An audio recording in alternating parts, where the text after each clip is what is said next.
right? Like, but there was never anything about what happens when you wake up and you're one of those people, right? What do you do when you wake up and you're a 22-year-old crackhead?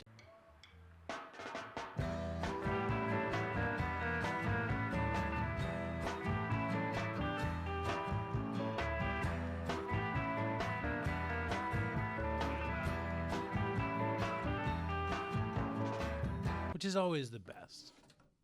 Oh, all right. Do you want to rock? Yeah, we're good. Here, can you pick that thing up? Some fan laser cut that thing. It's pretty sweet, right? Yeah. It is pretty sweet. All I right. won't bump it again. There you go. You can bump it. It's just And I'm sitting just like that motherfucker. Right. So I guess it's sort of fitting in some way. It's fortuitous. Yes. Synchronia. Is synchronous a word? Synchronicity is a word. There's variations of it. I don't know if I know them. Synchronicity for sure is a word. Yeah. But when something is in synchronicity, is it synchronous? Yeah. You All know right. what, man? I make up words in my books all the time. I string words together that we speak, but nobody ever writes.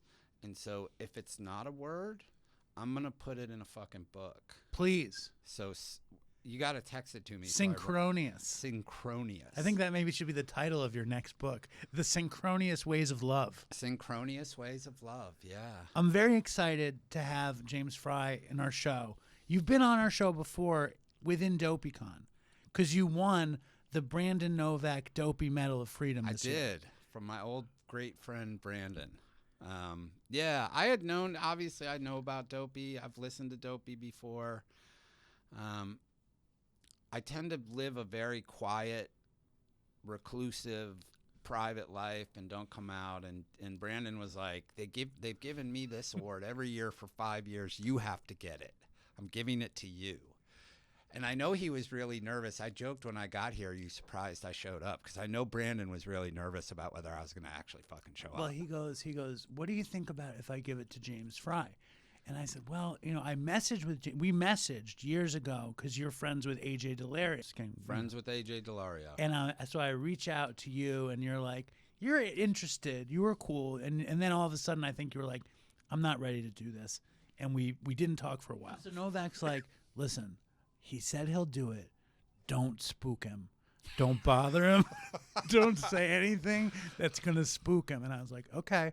And then we talked, and I knew you were going to come, and you got there early, and you were such a joy and delight, and you made everybody feel really good there. Good, man. I came into that room. That room was it was a joy to be in that room. It was a joy to be at that place that day. Like AJ actually texted me that morning because he was like, "Are you going to go today?" I was like, "Yeah, I'm going to go, man. I'm kind of excited to go." And he was like, "Who you going as?" Because I can appear as different kinds of people. And I was like, I'm going as my most humble self just to drink in whatever love is in the room. And that room was a really beautiful, it was a beautiful experience just to be in the room with all those people. And it's kind of corny to say, but so much recovery and so much healing and so much support for people in their recovery and healing in a really pure, non-judgmental, joyous, communal way. It was great. Like I told you I was talking to this friend of mine, Jess, Synchronicity, on the drive in here, and I was telling her about DopeyCon, right? And what a real like joy it was to be there. I don't, like I said, I don't go out much. My own practice of recovery is very, very solitary by design and by nature. And so I'm in communication with lots of our people, very, very regularly, but not often in a room with them. And it was a profound experience. I thank you very much for the award. The award was like, was lovely to receive. Lovely to receive was just like the love and like I said, healing and support in that room. It was a beautiful thing, man. You should be real, like, it sounds corny, stoked and deeply proud of yourself. It's a real magic that you're putting out. I appreciate that. It makes me feel, emotional.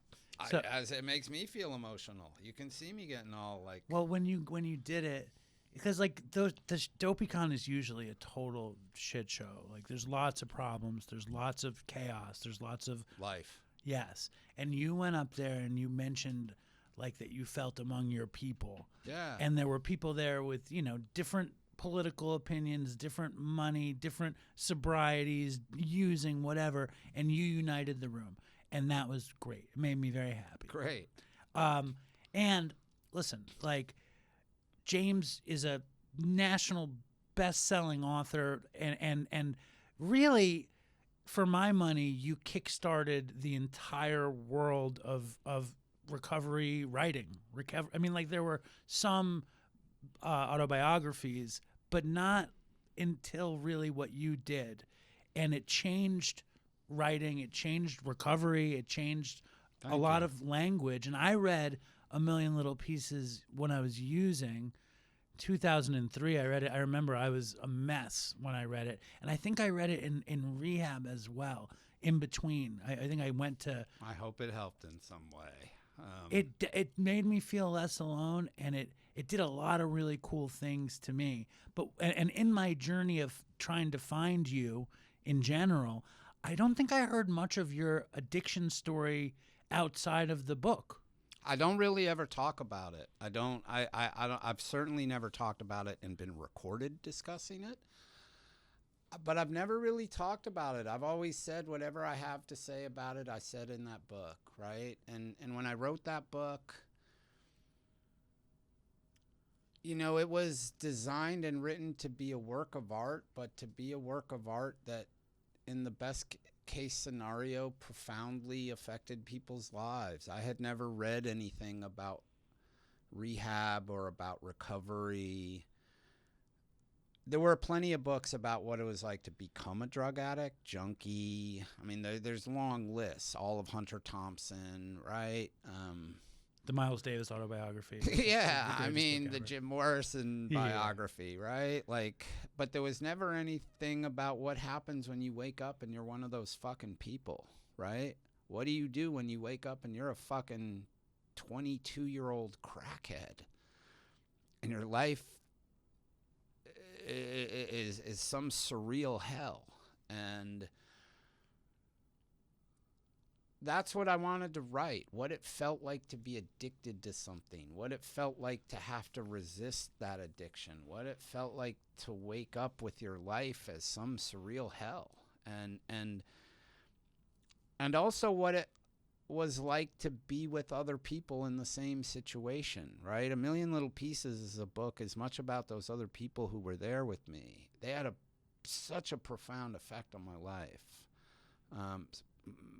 One of them survives with me now, right? The judge. The judge. He lives down in Washington, D.C. We still hang out. He's had a rocky road since that time. But, I wanted to write a book that felt, and it's ironic to use the word given all that has happened, true to what the experience was. Not true to the facts of it. Obviously I got plenty of fucking shit wrong. But true to what it feels like to be a drug addict, true to what it feels like to have to stare down a wreck of a life and figure out if you can fix it or if you can survive the process of fixing it. To wake up every day and look in the mirror and be like, you're a fucking piece of shit. You're a fucking pathetic piece of shit. And how do you fucking deal with that? Because the only way I ever knew how to deal with it was take fucking drugs, right? I have a billion questions. The things about I have questions about A Million Little Pieces, but the funny thing is, as a drug addict who's been to treatment many times, the things that really resonated with me in that book more than anything was the joy of rehab romance, like the intensity and passion of romance and rehab. Yep. And they say they don't happen, but they do fucking everywhere. They have to. And the joy of friendship in rehab. Yeah. Those two things in that book, every time James encounters Leonard, I feel so good.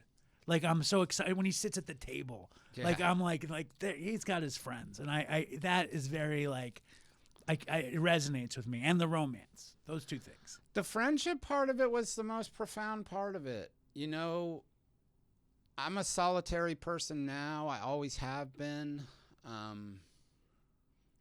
I was a very solitary drug user and drinker, right? I used alone more than I did with other people. And you're put into one of those places, right? And you have to make friends to survive. And then way back when, I went to treatment in 1993, right?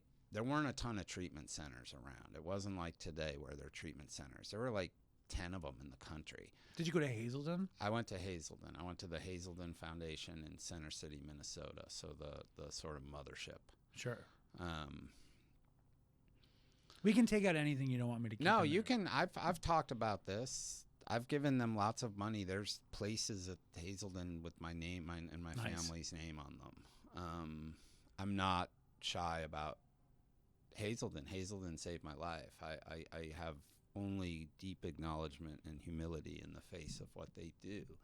But I went to rehab. I was a fucking crazy person. I didn't really have friends, man. I was looking for money and drugs and occasionally a chick and occasionally a fight, right? I didn't have great friends. I didn't have people I could talk to about anything.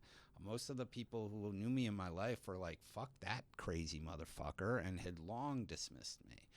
And so you get thrown in this place and you're in there with a bunch of fucking crazy people. And in 1993, when you went to rehab, it was like getting sent to an insane asylum. There was huge social stigma on being sent there. So just crazy people were there. And it was heaven, just hearing the stories, howling with laughter in ways I never had before and probably never have since. Making the most intense friendships in the most like vulnerable ways. Again, coming off a life where I had none of that. I had no vulnerability. I was a machine seeking drugs and violence, right? Where did you grow up? I grew up moving around a bunch, but I lived in Cleveland, on the east side of Cleveland till I was about 12, and then moved around a bit. I was in high school in Michigan in a small town called St. Joseph, Michigan, where Whirlpool, the dishwasher company, is located. And the thing about St. Joseph, Michigan is there's literally a river, and on one side it's all white people, and it's a very healthy, stable, lovely community. And on the other side of the river, it's all black people. And it's, if you look, it's every year one of the most violent and dangerous small cities in America. Is that where the birth of White Boy James was, across the river? Yeah. So when did you first drink or use? I mean, I don't really know when I first drank or used. My earliest memories of alcohol are watching my parents drink, right? I grew up in the 70s. I was 0 to 10 from 1970 to 1980 and 10 to 20 from 1980 to 1920. Kind of a great time to be alive. Yeah, yeah.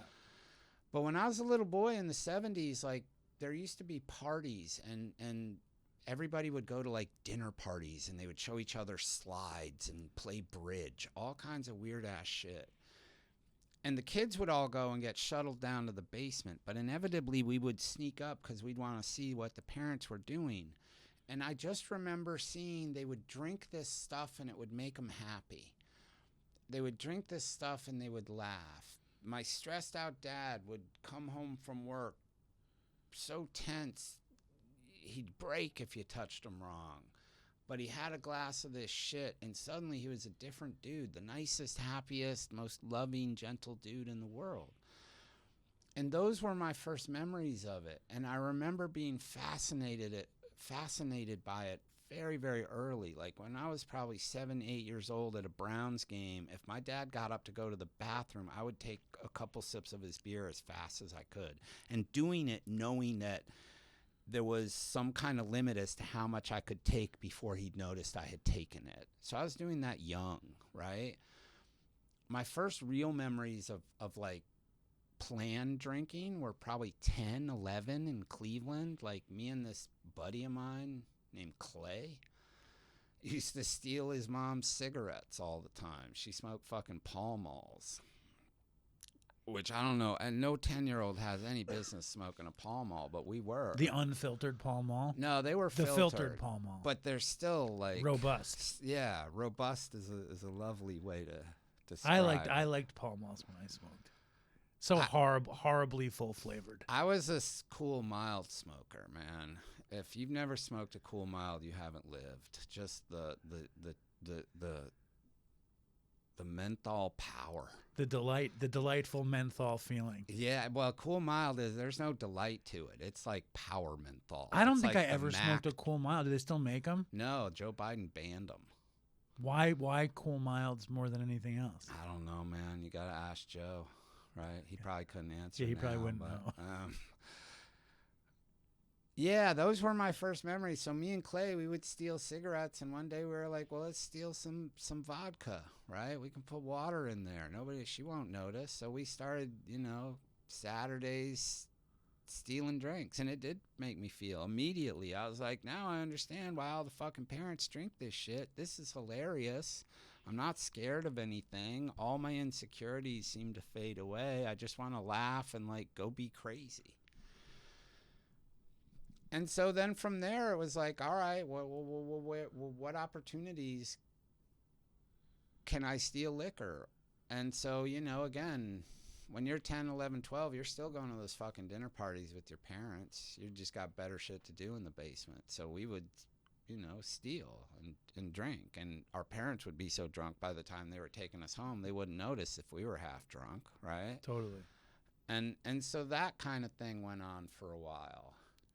When's the first time you feel, you write about it, and I've heard you speak about it, is this rage? My whole life, I've felt immense rage. And that's why I always sought out alcohol from a young age. I was born, I've been through a lot of therapy. More or less, the story that I think is the right story is when I was born, I cried and screamed a lot. And the doctor was just like, oh, he's just a colicky kid. It's okay. He's just a colicky kid. And when I was about 1, my mom was like, there's something wrong. So she took me to a different doctor who looked at my ears in some different way. And I had these hideous ear infections, probably close to birth.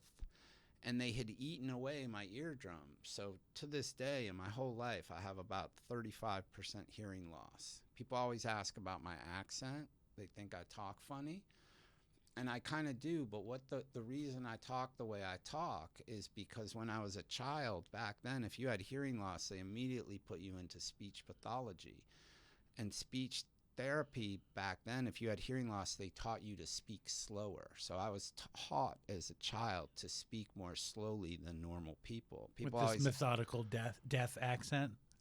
Yeah, basically. I don't hear it. I like the methodicalness. I don't hear any kind of No, accent. I just speak a little slower. But I had these ear infections, and it's immensely painful. And it basically was like I was screaming in pain for a year or so, and nobody helped me. And by the time they could help me, it was too late. The pain wasn't going away. And over the course of my childhood, till I was about 10, I think I had 12 ear surgeries. I've had 2 different eardrum replacements in each ear. Pretty hideous shit. Painful shit for a kid. And then right then, you're stealing cigarettes and booze at that point at 10. Yeah. That's when the surgery stopped, right? And then is when I really started stealing stuff and drinking and using. And how much fighting? When does fighting become a thing? Oh, I was a fighter. I've never talked about any of this stuff. It's kind of nice to. Well, I figure it informs it's your story. It is. And I will say A Million Little Pieces is my story, but it people talk about what I've embellished. I left out, right? Don't say anything. That's perfect for this. I've been very immersed in you. I read Next to Heaven. I reread A Million Little Pieces. I listened to you on Rich Roll. I've been reading a bunch of reviews about Next to Heaven. I'm really enjoying it, and I feel like I have a lot of thoughts and questions, and I think. What was that Malcolm Gladwell thing you were telling me? I forgot to ask Rich if I could repeat it, but I don't remember exactly what it was. He had said, he just wrote Rich after the show. like that it was like one of the most amazing interviews he had ever heard. With you? No, with him. Oh. Malcolm Gladwell doesn't care about me. I have a weird thing with Gladwell. I was kind of surprised and happy to hear he said that. No, Rich didn't even know he listened. Like, Rich didn't even have a relationship with him. And He then probably out of listened nowhere- to me for whatever that's worth. That's fucking cool. But what were we talking about? Hold on, we gotta wait for this thing. Yeah, sorry. Oh, we'll check after. All right, we have the We audio. can record it again. We have the audio. It's all good. Um, You asked about fighting. well, one of my biggest shames, for whatever reason, I've never been in a fight. Never. And I feel like I've missed out on a lot of stuff by never having been in a fight. I've been in a lot of fist fights. I was in a fist fight last week. Tell me, what happened? I was at a hockey rink, and I play hockey. I play in men's hockey league, and one of the reasons I play in it is because you can. It's not encouraged, but it's accepted. And I was in a game, and a dude hit my teammate, and my teammate got called for the penalty, and the ref was there, and I was like, "What the fuck, ref?" And the dude who had just hit my teammate was like, "Shut the fuck up, man." And I was like, "Why don't you shut me the fuck up, man?" And he started skating towards me, and I just cracked him, right? Before he could get near me, and then of course, Melee. right? Helmets, no helmets. Helmets. So you crack him gloves. with the helmet in the face. Still hurts, trust me. Hurts him and you? Doesn't hurt me. I got a big old glove on my hand, but it hurts him. And honestly, at this point in my life, like, I shouldn't be getting in fights. I've been getting in fights my whole life. I started getting in fights when I was a little boy. I grew up in Cleveland in the era when your parents would just let you go. And if you put a bunch of little crazy boys on a playground in East Cleveland without supervision, there's going to be fist fights. And we had fist fights all the time, and I loved them. I still love a fist fight. I love a lot of things about fighting, as fucked up as that sounds. I love the moments of anticipation, of thrill. It's a real charge. It's like taking a drug. It is taking a drug. And then there's that moment where you know you're going to engage or not. And once the engagement happens, usually the person who wins is calm, right? And the person who is calm is the person who's had more fights. And it's a dance of a certain kind. It's a violent dance. It's also biologically embedded in us. It's very instinctual in some of us, just like some people are born with different kinds of gifts. It sounds crazy. I'm a good fist fighter. I loved to fight as a kid. My idols as a child were boxers. Marvelous Marvin Hagler. Marvelous Marvin Hagler is the great sort of idol of my life. A lot of what I do is modeled after how Hagler lived and worked, and I've modeled in certain ways how I do it after him. I had a lot of a respect for fighters, right? You're a fighter, you walk into something alone, a conflict alone, where you are putting yourself and your welfare at risk, and you have to be smart enough and tough enough and calm enough to get out of it, right? And there is a thrill to it. I don't recommend it. I tell my own children, my own son, like, you don't. Does he fight? He wrestles. He's the captain of the wrestling team, so it's fighting without punches. But, like, I'm always like, not outside. But fighting is just another expression of that rage. You know, the drugs and alcohol I found, because they were the only thing ever in my life until much later that in any way tampered it or brought it down. And you live with that kind of rage. And, you know, I'm joking about fist fights. Fist fights are also really scary, and fist fights are also really damaging, both to you physically and to your soul. I joked about that hockey fight, but, you know, the next day I called my shrink. I was like, I feel ashamed of myself, man.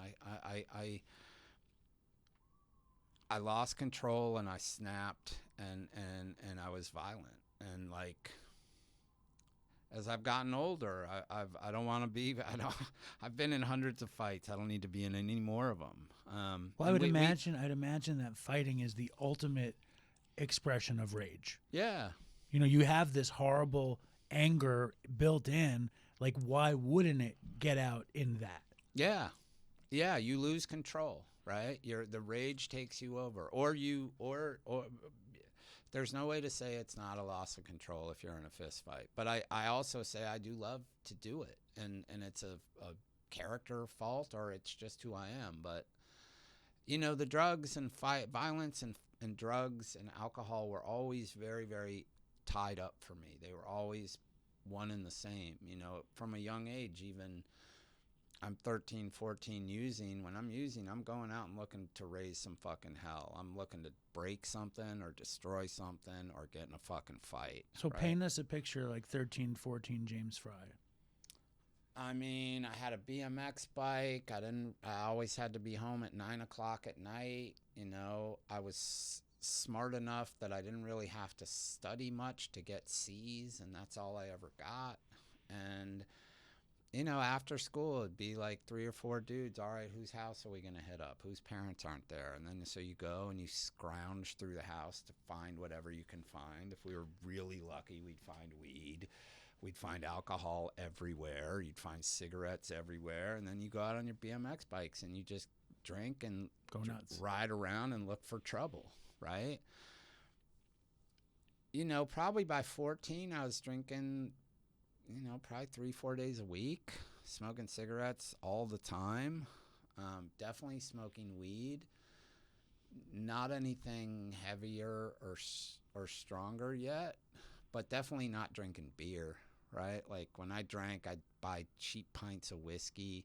My real favorite drinks were cheap gutter wine, Mad Dog, Wild Irish Rose, T-Bird, right? You buy a fucking...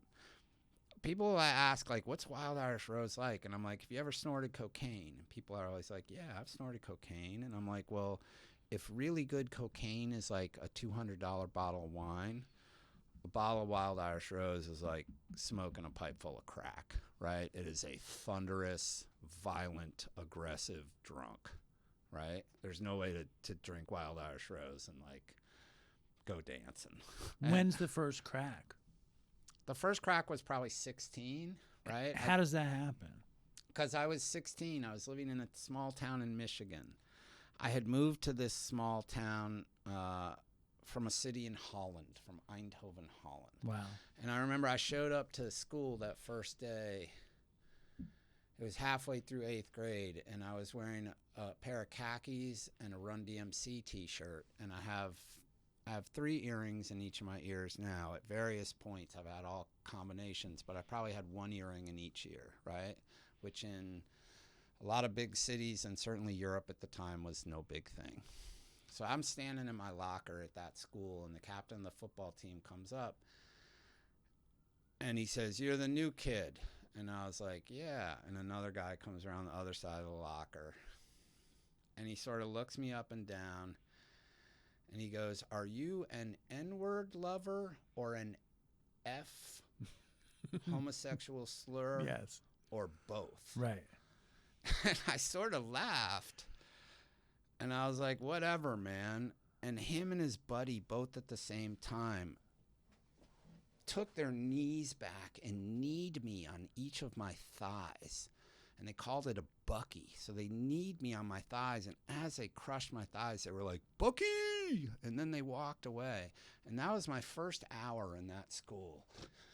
And I was like, this gonna be something, man. And so my reaction to that was just to be a rebel. I would fight every one of those dudes. I'd track them down and fight them. And I get beat up a lot, but I did plenty of damage. And I couldn't function in this small, extremely conservative Midwestern town in the middle of fucking nowhere. And so I rebelled. And so the first place when I could drive I would go was, you know, terrible Benton Harbor, Michigan, right? Where there were drugs and violence. I was like, fuck yeah. And you could walk into bars back then, right? It wasn't like today. If you looked like you were 18, you could walk into a fucking bar. So when I was 16, I drove my green Chrysler Reliant K station wagon across the fucking river to Benton Harbor and walked into a bar, right? And you walk into a bar, when you're a little skinny ass white kid with punk hair, and you walk into a bar like that, people are like, kind of laugh and are kind of like, what the fuck do we have here, right? And you're like, give me whatever you got kind of thing. Are you reading? What's your Yeah. style at that point? Are you looking for like crazy wild adventure? Like what are you consuming? I'm looking to escape, man, to escape what I feel, to escape the life that I'm living in, to escape the town that I'm living in, to escape some bullshit school. Because you're an outcast. You're this weirdo from Europe at that point to them. And I'm this weirdo in general. I'm an angry, violent kid, right? Back then, there were kids like us. Nowadays, they identify them early and put them in therapy and medicate the fuck out of them and figure out what's wrong and control them. But back in the 70s and 80s, there were kids like us that just ran wild, right? You grew up in New York Yes. City. You know of what I speak. Yes. And I was one of those kids. They called us bad kids, right? Oh, he's a bad kid, right? And when you're old enough, they change bad kid to fuck up. Oh, he's a fuck up, right? I was always one of those.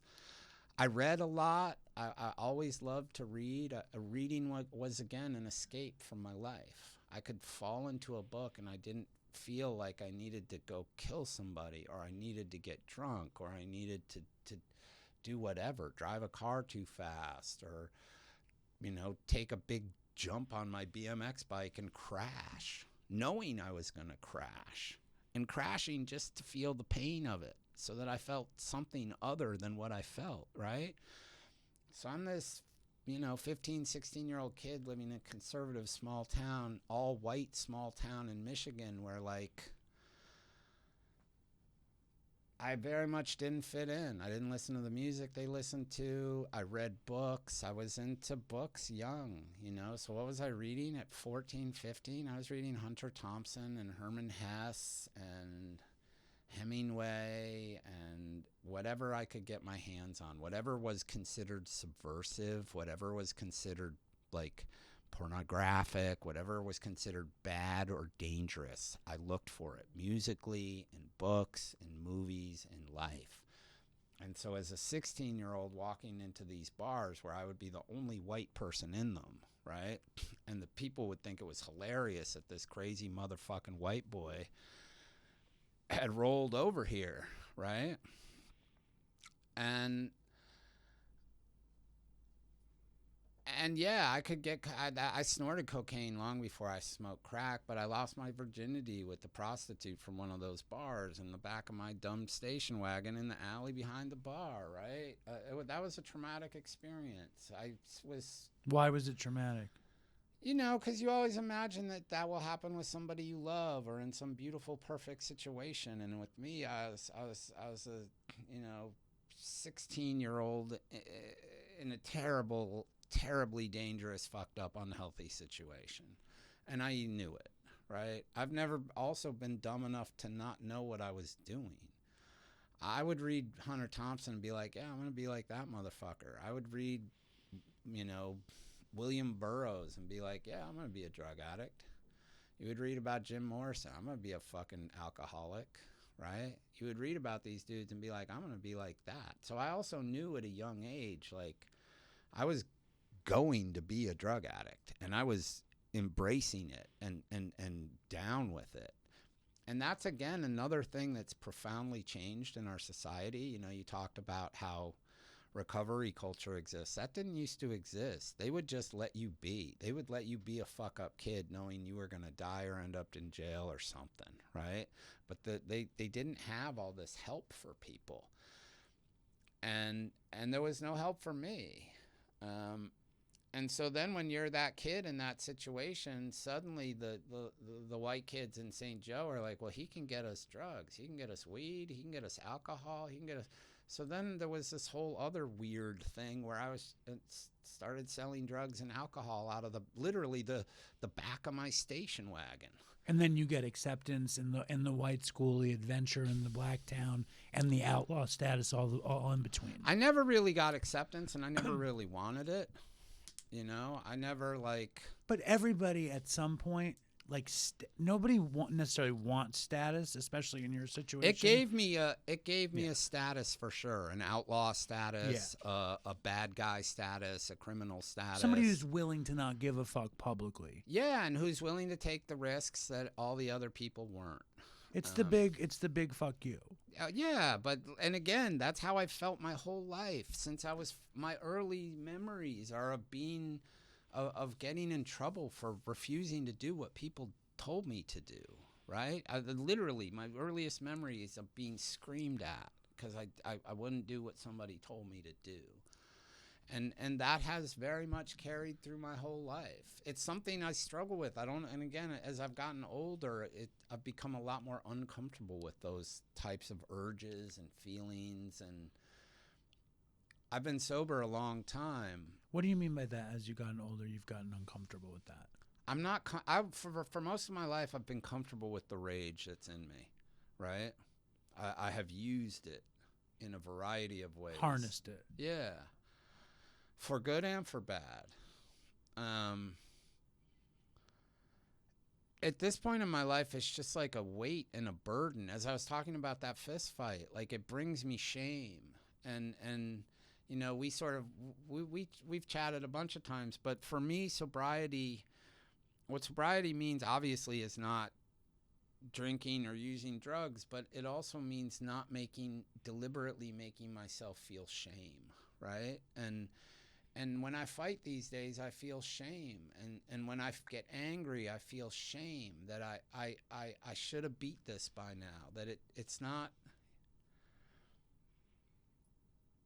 Part of it is, you know, I've been meditating and doing all these things for so long that the peace is a real part of my life. And I guess at this point in my life, I'm much more interested in a peaceful, quiet, loving existence of some kind than that same thing punctuated with bouts of violence. Right, but nobody gets to be who they want all the time. You're doing pretty good.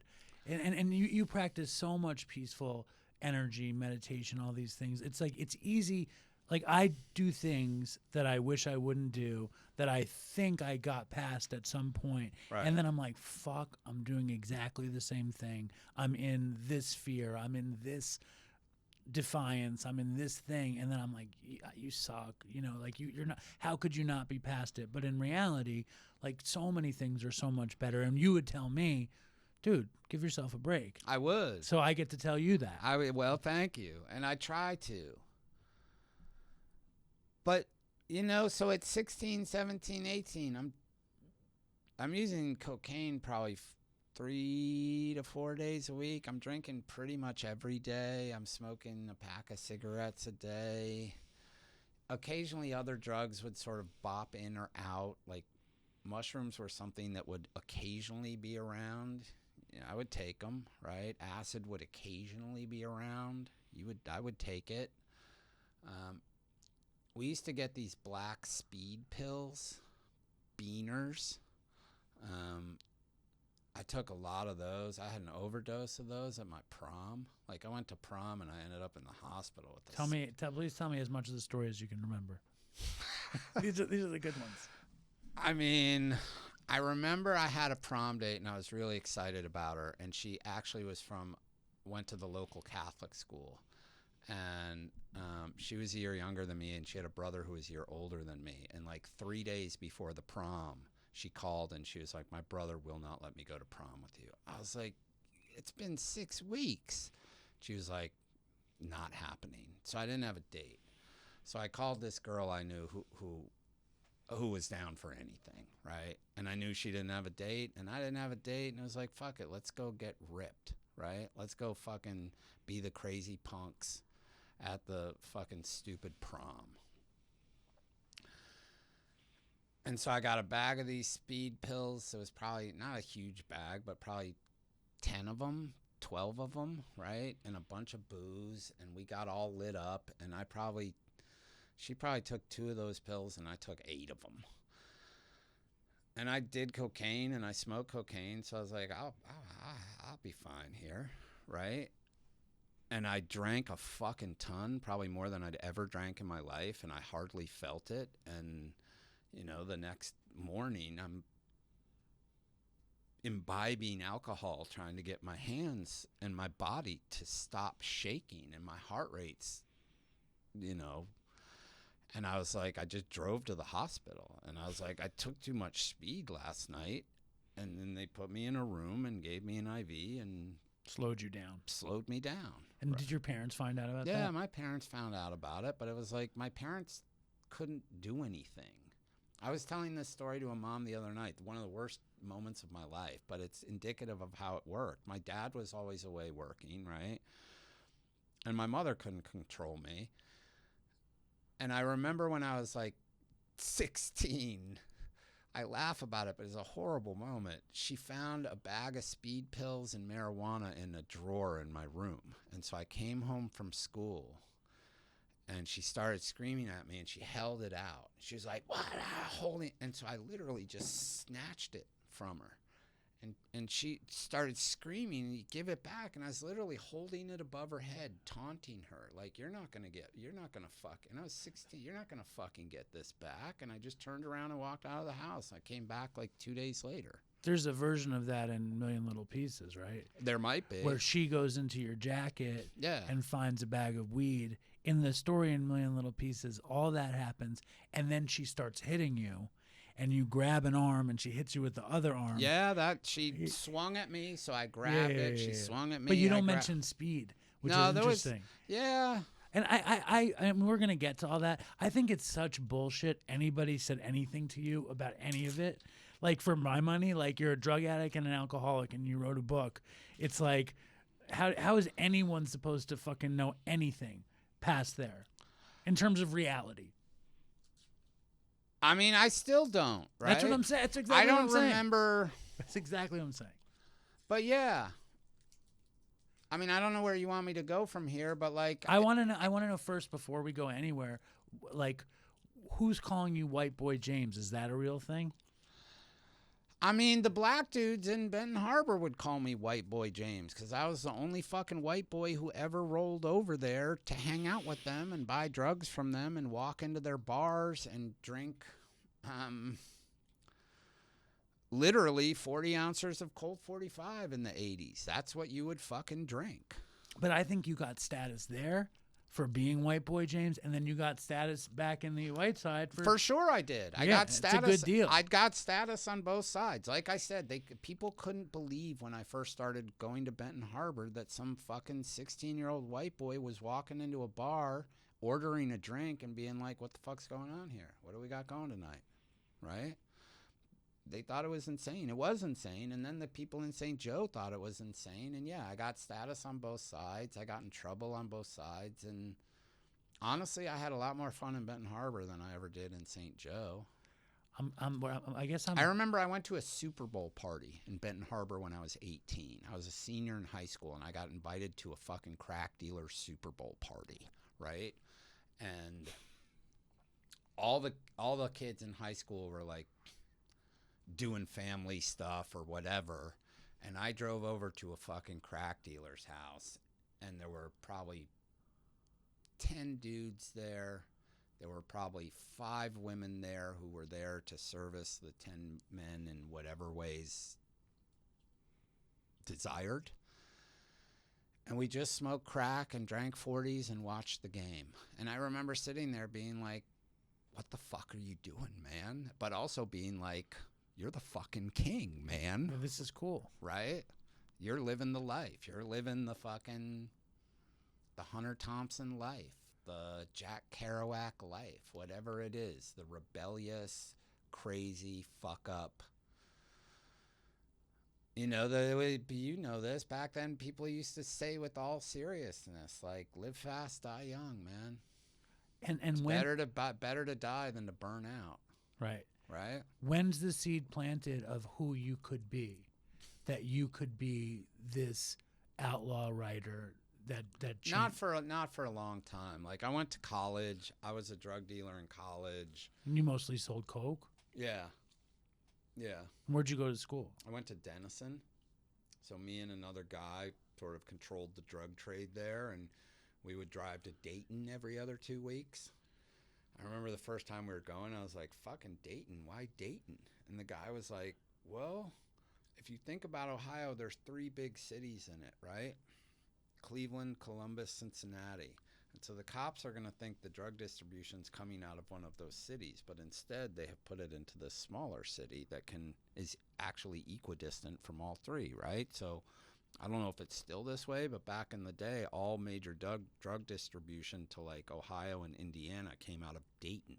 So it's right centrally in Ohio, but right on the Indiana border, so they could hit Indianapolis and all three Ohio cities right from there. So we would go to Dayton every other week and pick up cocaine, and depending on what was going on at school, we'd pick up, different amounts, not huge amounts, right? Like I wasn't ever carrying kilos around, right? Maybe 3-4 ounces, we'd be like, holy fuck, dude, this is weight, right? But I never carried It's a lot of coke, though. If It you is see a lot 3 of or 4 coke. ounces of coke, it's a fucking lot of coke. It is, and we would take our share out of it, and then we would cut it up, and we would basically distribute it to the students at Denison, Kenyon, and Ohio Wesleyan, right? We would literally, they're all within about 40 minutes of each other, a triangle.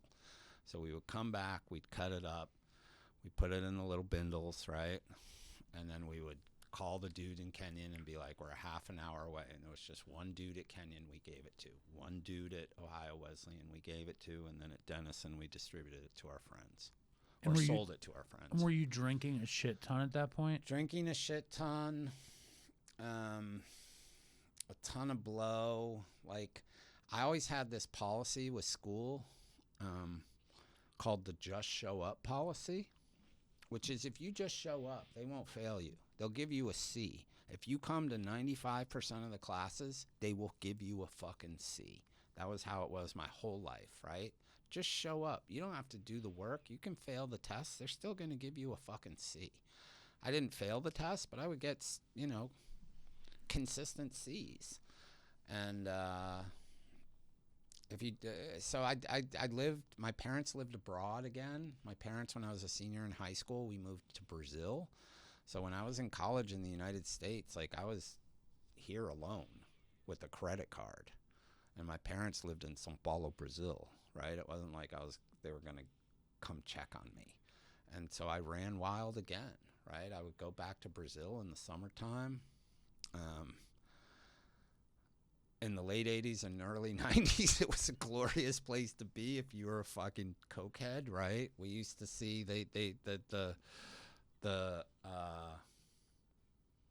you would see very, very pure, very, very, very, very pure, very new, fresh Colombian cocaine in São Paulo, Brazil, and Rio, and Bahia, and Angra dos Reis. What's it like being like a teenage kid, like in Brazil with a coke habit? It was great. It literally was great. It sounds crazy, but it was great. So we moved to Brazil in the late 80s. It's still violent. It was crazy violent. So you lived in protected places, and you had like a driver who drove you around. So when I would get around, I would get driven around in an armored Mercedes with a driver. And it wasn't like we were crazy rich. Like we were just international people. So all the diplomats, everybody like in those cities got that treatment. They needed to be protected, or else kids were going to get kidnapped. Yeah. And so you end up having a relationship with your driver, right? And our driver was some ex-army guy who there was a gun in the glove compartment of the car. He had another one on him.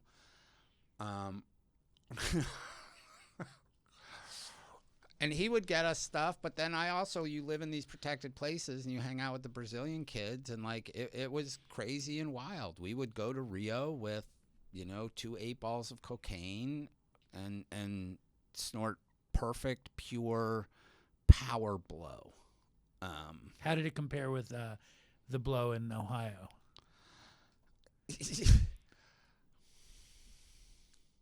One of them is like driving the fastest, most beautiful Porsche that ever existed.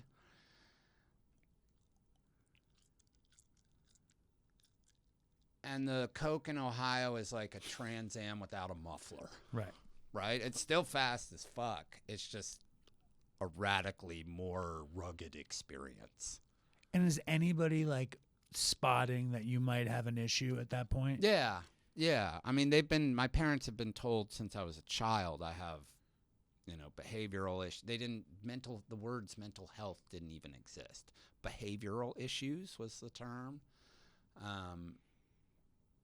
drug and alcohol problems. So they knew. Yeah, I always just said to them, if you send me to rehab, I will walk out and you will never see me again, right? And I'd say, you've taught me how to survive in big cities on my own. If you send me to that place, I will fucking walk out. You will never hear from me again. And they believed me. And I believed myself when I said that, even though I'm not sure I would have actually done it. It was a threat that kept the using alive. Yeah, and it was a threat that was real enough for all of us that it was a threat. And then, so I was in college for those 4 years, essentially by myself, no parental supervision. When I went back to Brazil, again, my dad would be off working. My mom would be playing tennis or bridge. And I hung out with a bunch of rich Brazilian kids who had helicopters and access to everything, right? It was fun. It's funny because for whatever reason, I read Next to Heaven when we talked about you coming on the show, and when you're talking about that, I'm getting feelings of Next to Heaven. That sort of like uber rich, and also like imagining these parents that aren't necessarily connecting with their kids, and these families that are disconnected in general, especially in the 70s and 80s and 90s, right? The latchkey kid was a very real thing. I don't know what you're I was super latchkey here in that this is my room, right? I think that's so great. Yeah, from I think it's fucking 1974 awesome. to Or in your 1990 childhood bedroom. to 1992. I went to high school. I went to elementary school and high school on the Upper East Side. But I didn't really I was addicted to TV and my friends and sugar, like until I was gone, until I was like 17. And then I became a pothead. And then hard drugs hit in my early 20s. My parents were super overprotective. They would go out all the time, and I would spend all of my time with high school, like friends. And I would be at their houses, but we never drank. I had like the allergy to alcohol, but not like the alcoholic allergy. Like I drank, I'd get too sick to function, and I was scared of drugs. But then somehow in college, it all hit me. And sort of similarly to you, like it hit me through books and like the idea of being one of these people that got to do these crazy, fantastic things. So you're and honestly, as we talk about like that, and this gets to A Million Little Pieces was actually supposed to be the opposite of all of it, right? I remember when I was writing A Million Little Pieces, I thought a lot about Hunter Thompson and William Burroughs and Paul Bowles, and I was like, you know what? Fuck those dudes. They sold me bullshit. right. They sold me some fucking forged goods, man. Fuck those dudes. I'm gonna write, like I said, I'm gonna write a book about what happens when you wake up and you're one of those motherfuckers, because it's not what they said. It wasn't fun. No. It wasn't glamorous. I didn't enjoy a minute of it, right? The closest thing they wrote about was the sickness. Yes. That was the closest the physical thing. illness. Yeah, The and then physi- and they didn't have it that long. You know what I No. mean? There's always drugs right around the corner. Right, we'd throw up for a couple of hours, right? There was miserable kicking, but they would all. It was never prolonged life of misery, Right. which it seems like was the big inspiration behind Million Little Pieces. Yeah, because, as I became a drug addict, everyone I knew ended up dead or in jail. All of them, right? And then when I went to rehab, every one of them. And remember, I wrote A Million Little Pieces 8 years after I was there. It wasn't like I did it a year later. I wrote it 8 years later. What was the end of the drug run that sent you to rehab? Like in the book, you show up with no teeth. Like, is that a real story? It is. So I had been living in Europe. After college, I went to Paris the day after I finished college with a bunch of money I made selling drugs. Did you make a shit ton of money selling coke and Denizen? Yeah. Nice. But then I deliberately kept the money and stopped using my share, selling my share, so that I could have enough money to go to Paris. So the last year, I saved $30,000 to go to fucking Paris. Why was it Paris? Because I had read Tropic of Cancer by I Henry. still haven't read it. I heard you talking about it, and I'm like, I should read that book. Yeah, the fall of my senior year. Like halfway through the fall of my senior year, somebody gave me a copy and was like, I think you'll like this, dude. And I remember I opened it and I read it in a single sitting, and I just couldn't fucking believe it. Henry Miller was such like a shit talking motherfucker, right? He was like, fuck America, fuck work, fuck the con job.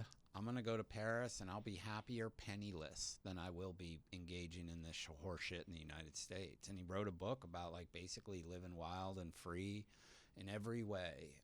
His soul, his spirit, how he wrote, how he felt about sex and love and God. And I read that book, and I the way I describe it is it turned something on in my soul. It right? changed your life. It fundamentally changed my life. That day fundamentally changed my life. And I finished that book, and I was like, you know what? I could never be James Joyce, but I could be that motherfucker, right? I could be a shit-talking motherfucker like that. And so I started planning, trying to figure out how I would get to Paris. And I got there the day after I finished college. I went, and I was in Paris for about a year and a half, and then I came back to America.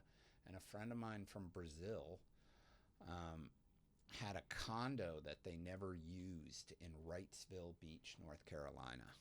And so I came from France. I actually came from London back to the States and went to Wrightsville Beach, North Carolina.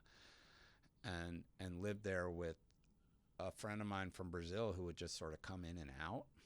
They loved the beach there. And Wrightsville Beach was great because I had been in France where you couldn't really get crack. You could get really shitty cocaine, and you could make your own crack, but there's something...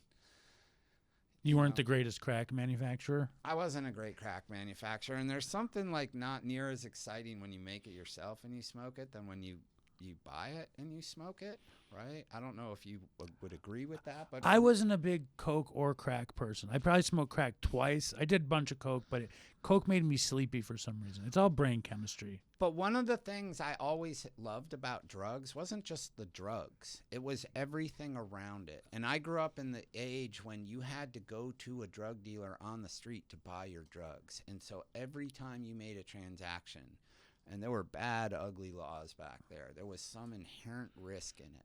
And I loved the whole process of like identifying a guy. You sort of exchange the eye. You walk by, he says something. You make whatever deal you make. You make whatever clever exchange you make. And then you go home, and the whole walk home, you've got shit in your pocket, and you're so excited. It's the best. And then you get home, and whatever your fucking gear is, whatever you use, whatever it was, we all have our weird little, like... ritual. Yeah. And so as much as I loved the drugs, I also loved all of the ritual around it. I loved buying drugs. I loved selling drugs. I loved cutting up a big pile of cocaine and putting it in bindles to distribute to people. I loved all of it. And there was all some kind of thrill to it. And when I read Henry Miller, I was like, yeah, I could live like that. But I'm in North Carolina. I come back from that. And Wilmington, North Carolina is right next door. And back then, that was a pretty rough place. There was a ton of fucking drugs there. There were crack houses there. And so I was like, fuck yeah, this is great. This is great. And so I just started lighting it up, smoking and drinking very, very, very heavily. I don't remember all of the days before A Million Little Pieces started, so I have reconstructed it, but I know I was in North Carolina. I had a car. A friend of mine who lives in Washington, D.C. called me and was like, come for a visit, and I drove up there, drunk, high, all of the above. He said I was there with him for a day, and we bumped into another guy we were at college with who wanted to go back to Denison. So we drove from D.C. to Denison. That night we got there, I fell down a flight of steps and knocked my face off, right? And I woke up on that plane in the book as I woke up. But the 5 days before, somehow I had, and I don't have any memory of it at all, got from North Carolina to Ohio. My parents lived in Japan at the time. They had moved from Brazil to Japan, and they happened to be in the United States. The guy I was with, who I'd gone from D.C. to Ohio with, knew my parents. We had been college buddies. He tracked them down and was like, he needs fucking help. He's gonna die. He's beyond anything he's ever been. He's gonna die. Put me on that plane, and I got off that plane in Chicago, and my parents were there. Right? And I wasn't, at that point in my life, I wasn't able to resist. I literally, the night before, what I ended up with is the front 4 teeth knocked. I altered some of the injuries in a million little pieces for the sake of it. I talk about there being a hole in my cheek where the hole was where my lower, when I fell, your tooth went through your my lips. tooth went through there and tore it right across there. God. Right, and it's just easier to say your cheek because you can describe it better than the space, the area between your lower lip and chin. Yeah, right. Yeah, but that's what happened. My teeth went through my right here, so there is a scar right across there. And I had a fracture that did not need surgery in my orbital eye socket, and my nose was broke. You can see my nose is all crooked. Me too. It's been broke from that and from many fights. Yeah, from a bunch of fights.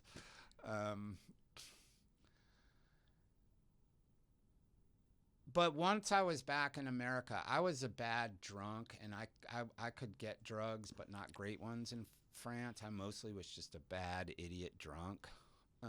But when I came back to the States, it was maybe 6 weeks from the time I arrived here till I was in Minnesota. Amazing. Maybe 8 weeks. And you got sober in that run.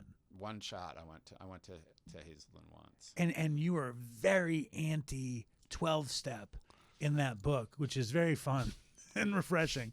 And somehow in the book, your brother gives you the Tao Te Ching. I still have the copy he brings me. When I get home tonight, I can text you a picture of it. Is your brother a Taoist? My brother was not a Taoist. My brother is a high school teacher and a smart, well-read guy.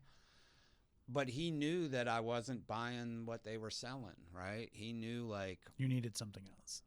There was no way I was going to believe in any kind of Christian God. There was no way I was going to submit to any kind of program that somebody gave me. He just said there was going to have to be some other way you found. And he brought me a copy of the Tao and gave it to me. And I'll say, like, nothing ever made sense to me but that. Why? Why did it make someone... Explain it, because I think our audience, right, a bunch of them are in 12-step, a bunch of them are in smart recovery or refuge recovery or another Buddhist thing, and then a lot of them are using... And I want to offer some alternatives here. And it seems like you found a really interesting alternative. Yeah, so I don't and can't ever really believe in any kind of normal God. And when AA says higher power, whatever, man, you're still talking about that dude, right? And I never would be able to submit to any sort of system. My whole life has been spent... literally, as corny as it sounds, rebelling against whatever anybody told me I had to do, right? The Tao Te Ching translated means the art of the way, right? It's the oldest book of Eastern philosophy known to exist. It predates the Old Testament by about 1,000 years. And it preaches 3 things. It doesn't preach them. It presents 3 things. Patience, simplicity, and compassion, right? We are to be patient with ourselves and others. We are to be compassionate with ourselves and others. We are to be simple in thought and action. That those are the very simple keys to a fulfilling and productive and stable life. When we talked about the anger, right? The only way I have ever learned how to control my anger is through meditation. It's the only thing, more than any drug, more than any pill any psychopharmacologist gave me. Meditation is the thing that I have learned how to manage that anger. And Taoism and meditation are obviously... meditation comes from Taoism. The idea in Taoism, it's called sitting in forgetting or sitting with oblivion. But the idea is that you teach yourself to sit and think and feel nothing. I meditate every morning. It's the first thing I do when I wake up. I sit just like I'm sitting now. My hands are just how my hands are now.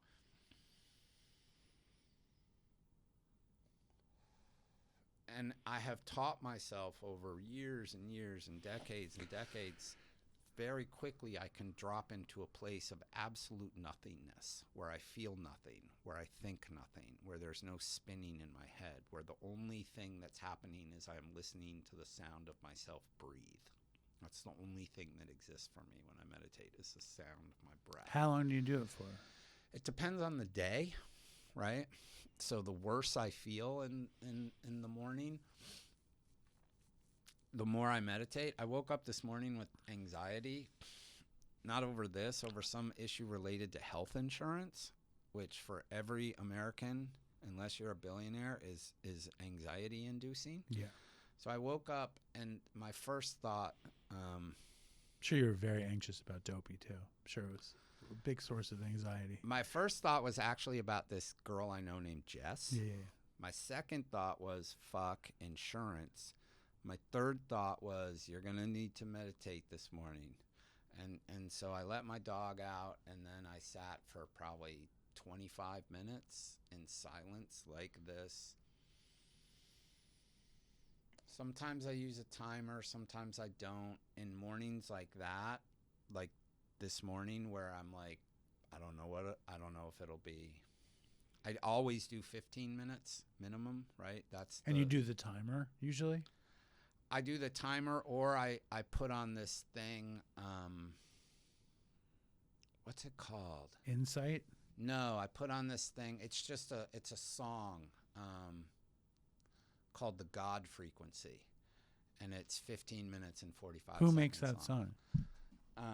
It's kind of a cool story. The story I was told by the person who gave it to me was that a group of scientists came together in Israel for some reason, but probably because it's the Holy Land.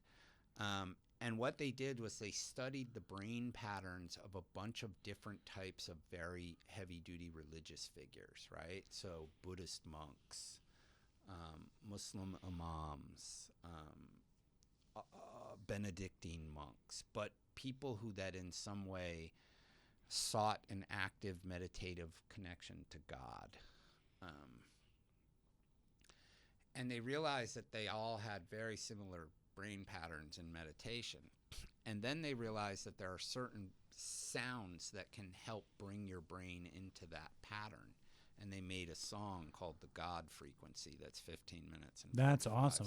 I want to check that out.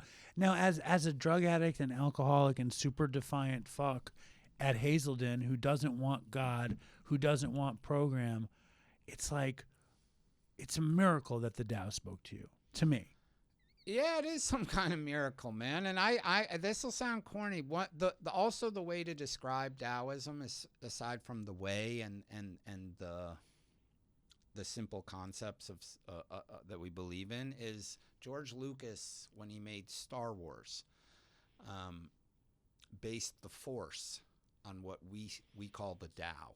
Very literally, he took Taoism and turned it into the Force and Jedis. So we believe in meditation, we believe in flow states, we believe you can live in some kind of perpetual flow state, and we believe in some, I hesitate to use the word manifestation because it's not a great word in today's world, but we believe that we can architect our lives in some way through meditation and flow states. And for me, again, addiction was an escape. Reading books was an escape. I needed some kind of escape from what I felt when I was early sober. I needed some escape from that overwhelming urge to seek out what I knew would destroy me. That voice in my head constantly saying, find it more, find it more, find it, find it, find it, take it more, more, more, more. I needed some fucking break from my head. And again, Taoism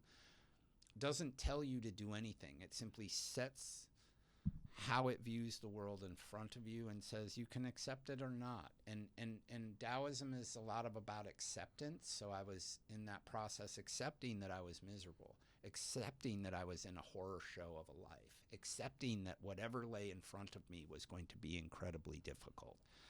The old dumb phrase, the journey of 1,000 miles starts with a single step, is literally in the Tao, right? So I thought about that. One step. I can survive for 1 minute. I can survive for 2 minutes. I can survive for 4 minutes. I can... And Taoism, what it provided me was an escape. Again, I've said a few times, I'm a really solitary person, right? People talk about loners and all that kind. I'm deeply solitary. I spend most of my time myself. I have my whole life, most of my time alone. And so throwing me into a room full of people where I'm expected to suddenly abandon who I am and become some sort of talkative extrovert wasn't going to work, right? It just wasn't. I needed something that allowed me to be alone, to escape from the hell of my life, and also provided some kind of structure for me to think about, okay, how do you do this, right? And when I first read the Tao, it was not unlike Henry Miller. I was like, fuck, this makes sense to me. It was accessible to you. It just made sense in ways that other things never did. That it wasn't preaching to me. It wasn't telling me I had to follow rules. It wasn't telling me that I was good or bad, right? Part of Taoism is that we're all good and bad. That in life we seek balance, right? That we try to be good knowing we're going to be bad, and that if we can simply balance those things out. I try to balance out my shame with kindness, right? I try to be kind to people. You know me outside of this conversation and whatever public image I have. Really, I try to be kind to people, and I try to do whatever I can, if possible, to make their life better, and that's it. And that balances out the part of me that goes to a hockey rink looking to knock somebody's teeth out, right? Well, there's many parts to you. There's many parts to us, and it's like just because one thing is true doesn't mean multiple things are true. Because I've heard you talk, and I love it when you go fucking bombastic on writing and competition, and like I love that. We'll probably get there at some point. I love that side of you. But it doesn't undo that there's this side of you. No, that's what I mean by the balance. The balance of it, right? There is the good side of the Force and the bad side of the Force. And the one thing that Lucas got wrong is Taoists don't seek to fundamentally live on either of them. We understand we live in both, right? And for me, that's what Taoism did. It provided a structure and a belief system and a relief from the horror and chaos and hell that had been my addicted life. And when I first started with it, I couldn't sit like this. I couldn't meditate even for 20 seconds. But one of the other primary forms of meditation in Taoism is wandering, right? You walk out your door without an agenda, and your agenda is simply to walk and listen to yourself breathe. And so when I I started doing that at Hazelden, at Center City, which is in the woods in the middle of fucking nowhere in Minnesota. And instead of praying or journaling or whatever, and I'm not being disdainful of those things, because I understand those things sometimes in my own life can be valuable, but at the time they weren't. I needed something else. And so I just started wandering the woods and the trails around Center City, Minnesota, just trying to let myself breathe and hear myself breathe and be free in nature and see the fucking sky and feel my feet on the ground and be able to move my arms, and just to be able to be free for a minute or 10 seconds, but to be free from the horror show that awaited me when I walked back into the buildings. Right? Well, it showed you that it was possible. Yeah, and so you start getting a taste of that. And I got a taste of it in a specific way from a book that drove me to try to walk and hear myself breathe, right? Walk with no agenda, hear myself breathe. And that worked for me, so I have never stopped doing it. No, it's cool. I'm gonna start looking into Taoism, because I do 12-step stuff, but my God is totally like Tao, universe, whatever. It's not. I don't have that. I mean, it's interesting. What you could also call Taoism is unified field theory. It's basically right. Einstein said the Tao exists. It's just, he called it unified field theory, but that there is something here. That life works in ways that we will never understand, and we can seek to understand it as much as we want, but we never will. But miracles, they're real. Luck, it's real, both good and bad. Coincidence that you somehow actually make happen. Synchronicity. Synchronous ways of love. Yeah. What was your synchronous? That's your word. Now when you're in treatment, are you like, this would make a dynamite book? No, man. I didn't think about it for years, writing that as a book. When I was in treatment, I was first like, how the fuck do I get out of here? And the whole struggle with that was, well, your face is so fucked up that you got to let your face heal, because you can't go out in the world and like live the kind of life you'll probably live when you go back out in the world looking like that, right? And then by the time my face healed, I was like, you know what, man, I'm gonna give this a shot. And no, there was never any thought of a book. It was literally like getting through the minutes, the seconds, the minutes, or the hours, depending on the right. Day. Yeah. But and trying to make friends, trying to be close to those people, because I didn't really have any fucking friends, man. Well, you were a loner, but I think the fun of friendship was obvious to you. Like Yeah. you even describe like loners in that place, and you're like, I know you're not really a loner. Like a loner isn't going to sit with somebody else, and you, the character in the book, it's like the joy of being accepted, the joy of having a people, and just what I know of you now, same thing. Like you show up at DopeyCon and you're like, we're people together. We're here together. Yeah. My people, our people. Exactly. Right? It was great. That was what I loved about that room, is there was crackheads, there was fucking heroin addicts, there was meth addicts, there was drunks, there was motherfuckers who did all of it and any combination thereof, and it felt like we were all just brothers and sisters, right? That's why that room was beautiful to me. I have a lot of trouble in public. I have a lot of trouble being around other people. It's not my best trait. But when I walk into a room like that and I feel so safe, right? That was the real thing for me, is I walk into that room and I felt incredibly safe. And it was beautiful. And that is what you find in treatment too. That's what I found. That same, you call it fellowship. Yeah, right? It's a real yeah. thing. Yeah, it's the best part about sobriety. And even today in my life, I'm still a loner, but I keep super close friends. You know a few of them. You're probably going to become one of them now. But like, I keep very tight people. I only am friends with people I trust. I only am friends with people who I feel safe with. And who demonstrate friendship. Yeah. You know, you see, you know what you're dealing with when you deal with it. Yeah. So you get out of there, and like, how do you maintain sobriety? You have this crazy love affair in there, and you're like, I'm going to be with you forever, to this young girl.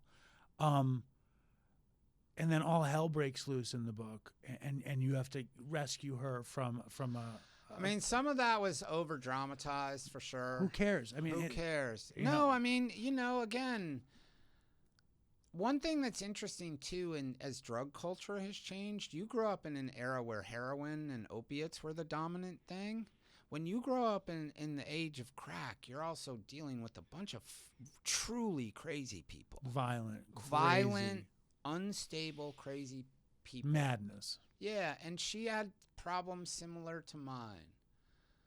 And yeah, in that situation, when I'm coming off, what it is you come off whatever you're coming off, and you get into one of those places, and you suddenly are so vulnerable, right? You're so open. Your soul is open. Your heart is open. Everything is like, and then you feel affection, right? And I hadn't felt like, again, any kind of affection or love like that in a real long time. Love like that really maybe ever. And like a lot of people who fall in love, and like a lot of people who fall in love in situations like that, we had crazy dreams that we thought were real. Yeah. I had a similar situation when I went to detox in Florida. I like fell madly in love with some girl, and she's writing me letters in crayon and slipping them under my door. And then I went to treatment. She started calling me at treatment, and it was like I was like deeply in love. It was it's like the perfect place to fall in love. Yeah, and it's also an escape. Yeah, the greatest It's escape. another escape The greatest from, escape. from the horror show of your existence, right? And, you know, again, the details in the book aren't exactly what happened, but she died by her own hand. That was true. Yeah. And I went through what you go through when someone you love dies by their own hand, right? How did I survive? I don't know how I survived. You did what you said you were going to do, which is you kept making the decision to not use. Yeah, I woke up every day and I was like, it's going to be a long day. I worked for gangsters for a while, and then I worked in a bar, and I did that deliberately. Just to stay on your toes. Yeah. Yeah, again, I'm a person like who is not who's not scared of conflict. And so for me, I have always framed sobriety as a long conflict with myself. It's a conflict with my own soul. It's a conflict with my own rage. I still view it that way. I still view writing books as that way. And so I would wake up every day and be like, you know what? It's going to be a tough day, but you'll fucking kick your ass. I'd say you're going to kick your ass. And then I walked at a bar because I wanted that conflict. I wanted that tension of having to stare at that thing that I knew would kill me if I picked it up and defy it. Well, rather than hide from it. Yeah, rather than hide from it, but also the defiance of it. You know, we talk about rage and defiance. For me, it was defiance is a powerful thing. And it was like, I'm going to fucking defy you. Taoist, oddly, it fits in with this believe in something we call renunciation, which is you renunciate things you love deliberately to build discipline and compassion, right? So for me, I was also like, you know, fuck this shit. I'm going to defy it. I'm going to renunciate it. It's fucking poison. I made it my enemy. And I am okay fighting enemies. And Well, you're comfortable fighting enemies. Yeah. Like that's something that you're like, I can do that. yeah. And when they're like, how are you going to stay sober? And you're like, I'm going to face it and not do it. And they're like, I don't think that's a good idea. But you're like, that's the only way I can do this. Yeah, that's the only way I've ever done it. I've never, I love AA. I think AA is one of the great things in the world that saves countless lives. When people come to me for advice about how to get sober, I always tell them go to AA first or go to NA first. Try that first. It's the cleanest path.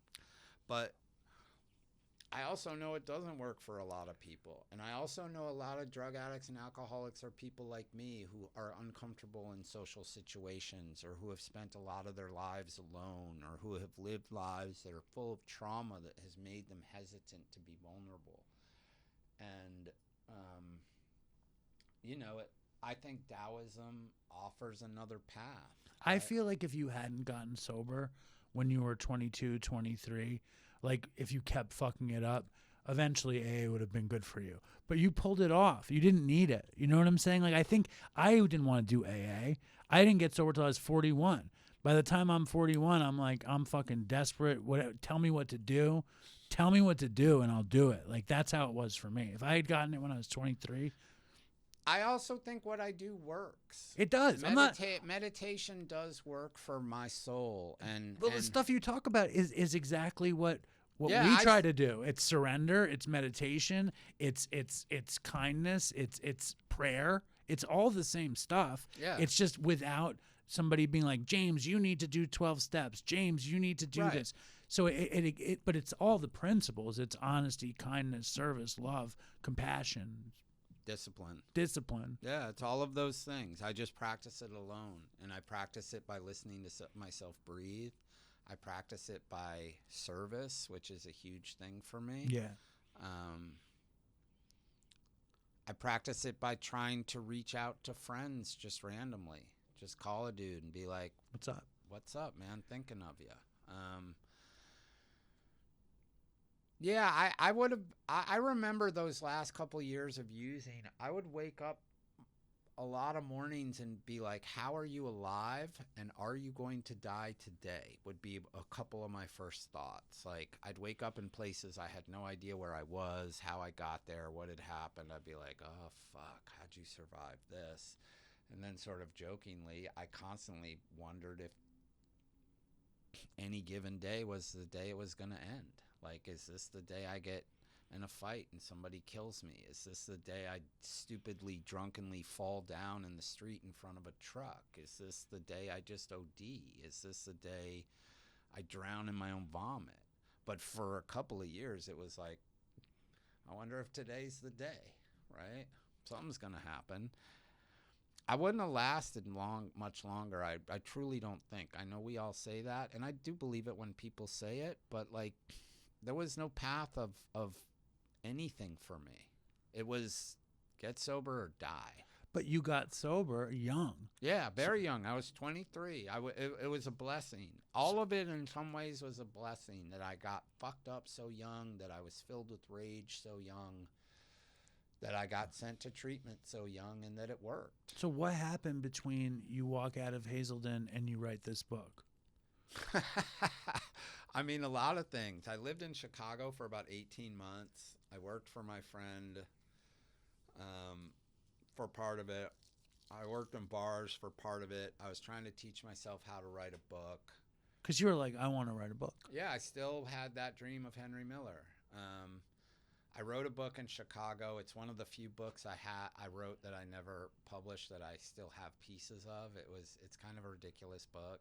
But I was trying to still be a writer, and while I was there, sort of indie film was blowing up in the film business. So I saw these and would read these stories in like Premiere magazine about young writers selling scripts, and I was like, well, I could fucking do that. So I literally wrote a script in Chicago, and I packed my truck and drove to Los Angeles. And drove around LA. I went to a copy shop and made 50 copies and had this book with all the addresses of all the big production companies. I drove around and dropped envelopes.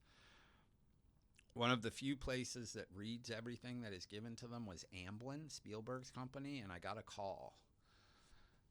3 months after I was in LA, I dropped a script there, maybe a couple days, or mailed one there, because you can't get near that building, so I must have mailed it. And it was from like an assistant development person. And they were like, we read your script and loved it. Will you come in and talk to us? And I was like, fuck yeah. And back then, Hollywood was different and the world was different. But a young writer from nowhere going. And so that week I got an agent, and that script was bought by Universal. And it became a corny David Schwimmer movie called Kissing a Fool. Nice. Which is set about a writer in Chicago, right? Awesome. But suddenly I had some dough in my pocket. And so you're a writer. And I'm a writer. I'm a professional, and I'm young. I'm fucking 24, 25, 25. Yeah. Right? Amazing. And so for the next few years, I wrote movies. I produced a couple movies. I directed a terrible movie. Was it Sugar? Something Sugar? Yeah. It was called Sugar. It was a great idea that didn't work out, which happens. And I was trying to teach myself to write books. You asked if A Million Little Pieces was always in my head, and it wasn't. That story wasn't. I wrote 3 books that I threw away before I wrote A Million Little Pieces, right? So A Million Little Pieces was my 4th attempt at a book. And none of the rest of them were about treatment. I don't remember what it was, but it would have been sometime around probably 1999 or 2000. I saw something about addiction that enraged me because it was so fundamentally disconnected from the experience I had of it. And it was probably some like dumb interview on Entertainment Tonight or something. I don't remember what it was, but I do remember that something just enraged me, that it was so trite and horseshit that I was like, fuck that motherfucker. So I started thinking about a book about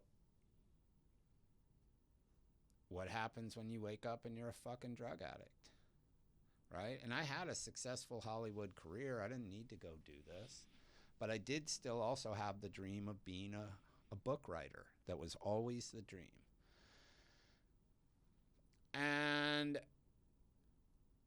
I remember I wrote the first probably 50 pages of A Million Little Pieces in a single sitting.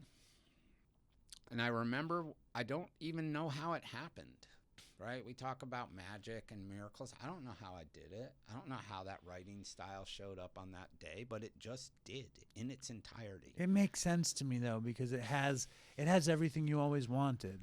You know, it has outlaw culture. It has total like debauchery. It has total defiance, and it has somebody who has the biggest stakes in the world against them. And like, now what? Right. And it's also, like you said before, also the way to answer the question that all these very, very famous outlaws had posed. And you're like, well, let's see what the fuck actually happens to them. And Right. this is that. This is that.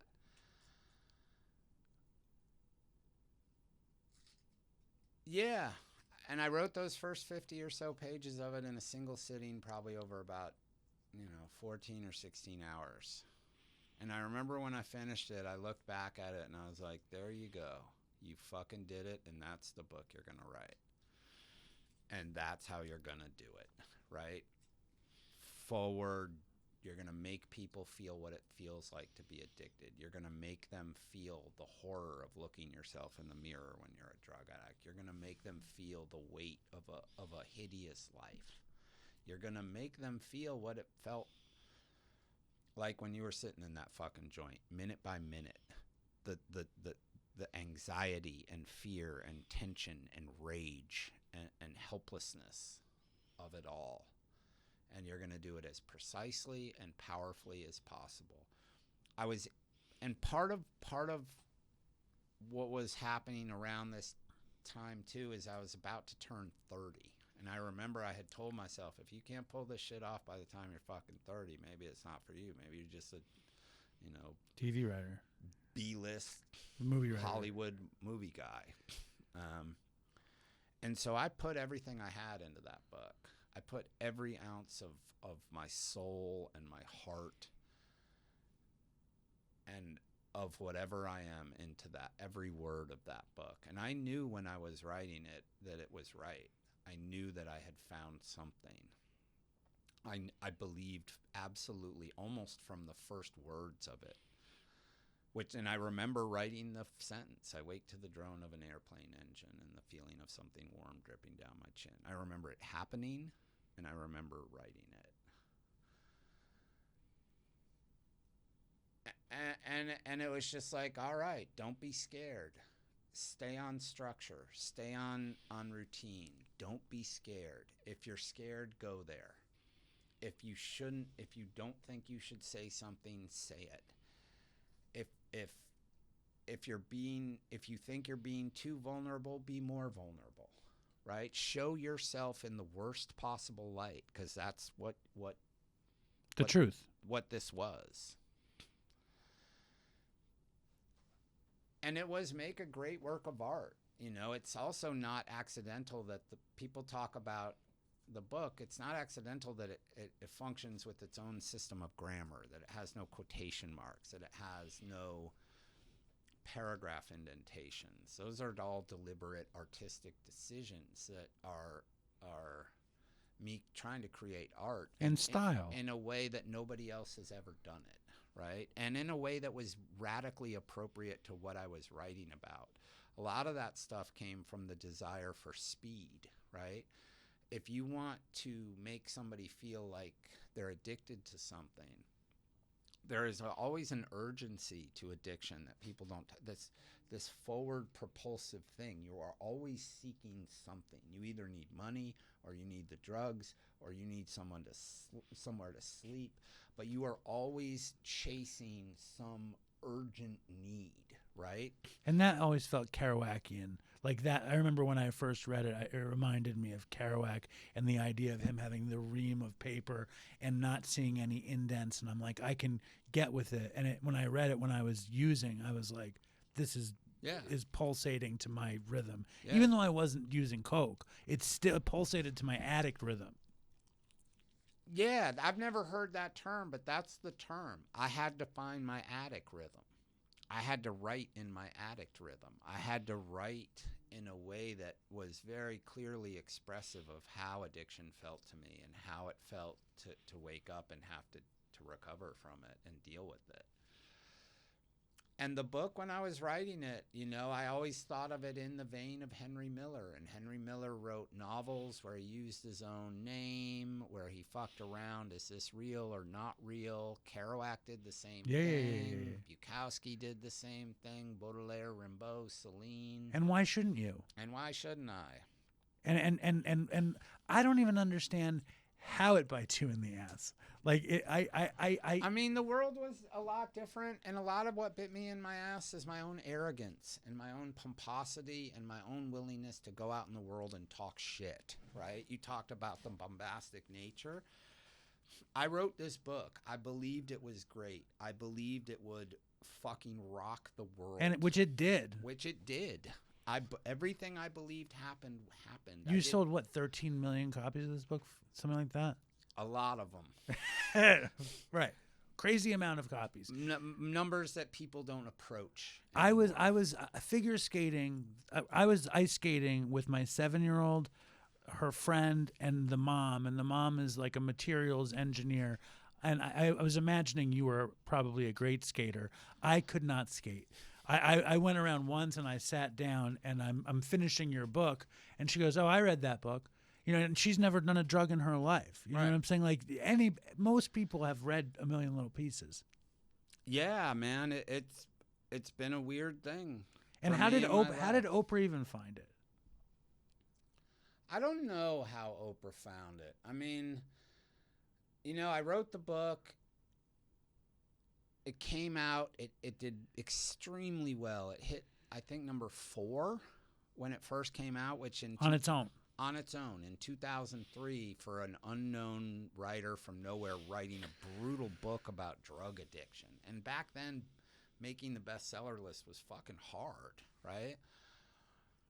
And I had also come out as like a swaggering, shit-talking motherfucker. I had given interviews before the book came out where I was like, listen, I'm here to be the best and the baddest. I'm here to be the most punk motherfucker there is. I'm going to be the most influential writer of my time, the most widely read of my time, the most controversial of my time, and I'm going to tell you all to fuck off.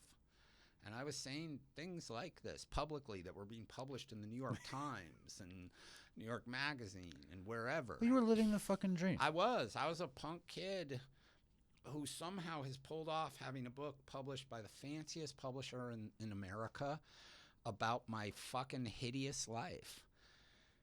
And I was also ambitious as fuck, and I believed in myself absolutely, without reservation, right? I was like a fighter stepping into a ring knowing I was about to fuck some motherfuckers up.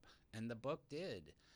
And then I wrote My Friend Leonard, which hit number 2 on the bestseller list. That spring when My Friend Leonard had come out, the publisher had started getting calls. Is My Friend Leonard a proper sequel? Yeah. I'm reading it. I haven't read it yet. Yeah, it's a very proper sequel. I'm going in. All of the questions you asked about Chicago are very directly addressed in it. All right, I'm going in.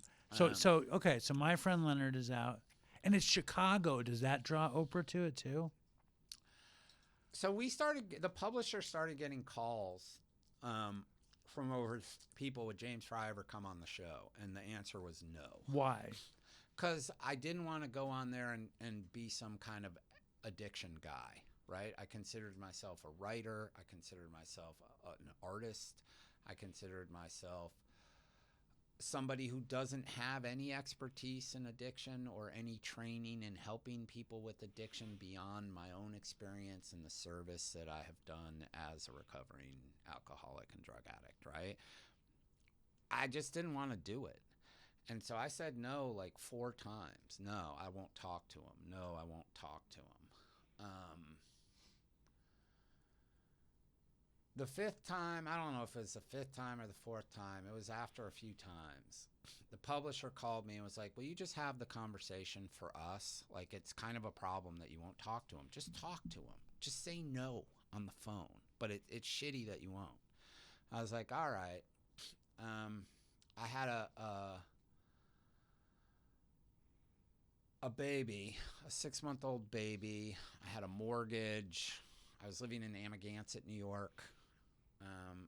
I've told this story. My fucking washing machine broke the morning of the call. I had to go to PC Richard. It cost me $900.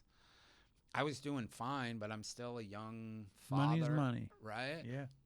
And Oprah called. They called, and it was a woman named Sherry Salata, who was like the executive producer. Hey, how are you? And then, oh, hold on. Could I put you on hold for a minute? They put me on hold for maybe 10 seconds. When they come back, it's Oprah. And she says, hi, James. And I was like, is this Oprah? She's like, yes, it is. How are you? I was like, I'm good, man. What's up? And she was like, well, you know about my book club, right? And I was like, yeah. And she's like, you know, I shut it down 3 or 4 years ago or however long ago. I was like, yeah. And she was like, I only said I would start it back up if I read a book good enough to start it with. Would you be interested? And I remember thinking, I've got a 6-month-old baby. I just spent $900 on a washing machine. I have a mortgage for this house in this fancy fucking town, and my wife wants more children. I think This is the thing to do. I think the answer is yes. So I said yes. We chatted for a couple more minutes. They said they would call me the next day to work out the details. Thrill, thank you, love you, can't wait, all that bullshit. And then I remembered I walked downstairs and my wife was sitting on the couch with our baby and a friend of hers. And she was like, how was the call? And I sort of smiled and I was like, our life just changed. And I didn't really know how much it was about to change. I don't know how Oprah got the book. I assume somebody who worked for her read it and gave it to her. How that book used to spread, and honestly still spreads, right? Totally. I get letters 3-4 days a week from people on Instagram or Facebook. Like, it's a very humbling thing, man. It's a thing, it's a responsibility I take seriously, and it's a very humbling thing. But I said yes, and then like we started doing it, right? And I remember when we were shooting, they were shooting a lot of stuff around addiction and not as much around like writing and art and literature and how I approach things and all of that stuff. And then I remember I went on the show and it was all addiction. And I also remember the book started selling 700,000 copies a week. No hyperbole, no embellishment, fucking literally. Right. And I couldn't leave my apartment in Soho and walk down the street. People yell, hey, hey, not bad things, just... They knew you. Yeah. I flip people off in all the pictures, right? I've been doing that for years. That started then when I would walk out my door with my baby in a stroller and photographers would come get my picture. I knew the old school paparazzi, if I just flipped them off, they couldn't sell it. So I used to just walk around Soho with the stroller like this and my other finger up as the paparazzi would, come on, bro, come on. I started seeing a therapist then because I was really uncomfortable with it all. I was uncomfortable with being famous in that way. I was uncomfortable with sort of being portrayed as some kind of recovery superboy, right? Like, I don't necessarily think the story of A Million Little Pieces is so unique. I know a lot of people who live that kind of life. You live that kind of life.